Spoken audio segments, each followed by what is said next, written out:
Bonjour à tous, ici Pauline Roche. Bienvenue sur ma chaîne dédiée à la santé et aux avancées fascinantes en biotechnologie. Si vous êtes curieux de découvrir comment ces innovations transforment notre bien-être et notre avenir, n'hésitez pas à vous abonner pour ne rien manquer. Prêt à en savoir plus? Bonjour Allons-y! à tous, et bienvenue sur ma chaîne. Aujourd'hui, je vais vous parler d'un sujet fascinant qui lie notre histoire évolutive à la médecine moderne. Saviez-vous que certains gènes impliqués dans la maladie de Dupuytren, une affection qui affecte la main, proviennent de nos ancêtres néandertaliens? Dans cette vidéo, nous explorerons comment ces gènes ont traversé le temps et comment ils influencent notre santé aujourd'hui. Restez avec moi pour découvrir les implications de cette découverte sur notre compréhension de la génétique et de l'évolution humaine. C'est parti! Les gènes de nos ancêtres sont toujours présents dans notre génome et peuvent influencer l'apparition de certaines maladies.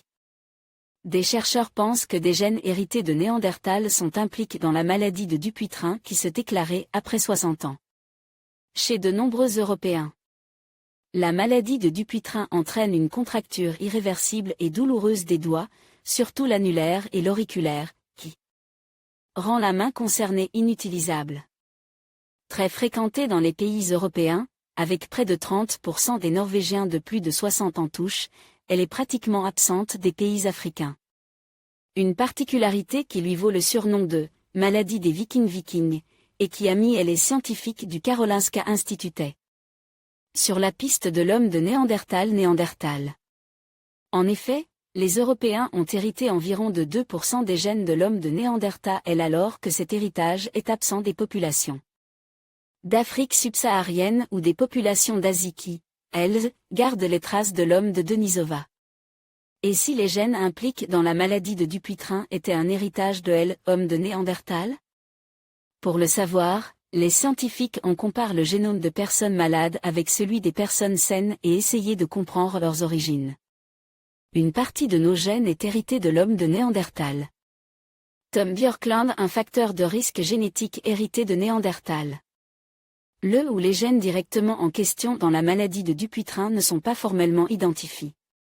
Avec ce travail, les scientifiques ont mis au jour 61 variants génétiques possiblement impliqués dans l'apparition de la maladie de Dupuytren. Seuls 3 sont d'ascendance néandertalienne mais parmi eux, il y en a 2 qui sont fortement actifs dans la maladie des Vikings. Le facteur de risque génétique le plus important est situé sur le chromosome 7 et touche une protéine. Protéine jouant un rôle dans la contraction des tissus conjonctifs, EPDR1. Ce gène vient de l'homme de Néandertal.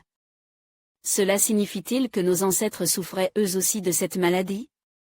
Sans machine à remonter le temps, on ne peut que spéculer sur ce point. Il se pourrait qu'un homme de Néandertal qui dépasse l'âge de 60 ans, avec les risques génétiques, puisse effectivement la contracter. Mais rien n'est moins sûr. En conclusion, l'étude des gènes impliqués dans la maladie de Dupuytren révélait un lien fascinant avec notre passé évolutif, notamment avec les Néandertaliens. Cette découverte souligne non seulement l'importance de la génétique dans notre compréhension des maladies, mais aussi la manière dont notre histoire ancestrale continue d'influencer notre santé aujourd'hui. En poursuivant nos recherches, nous pourrons ouvrir la voie à de nouvelles approches pour traiter cette affection. Merci de nous avoir rejoints dans cette exploration scientifique passionnante.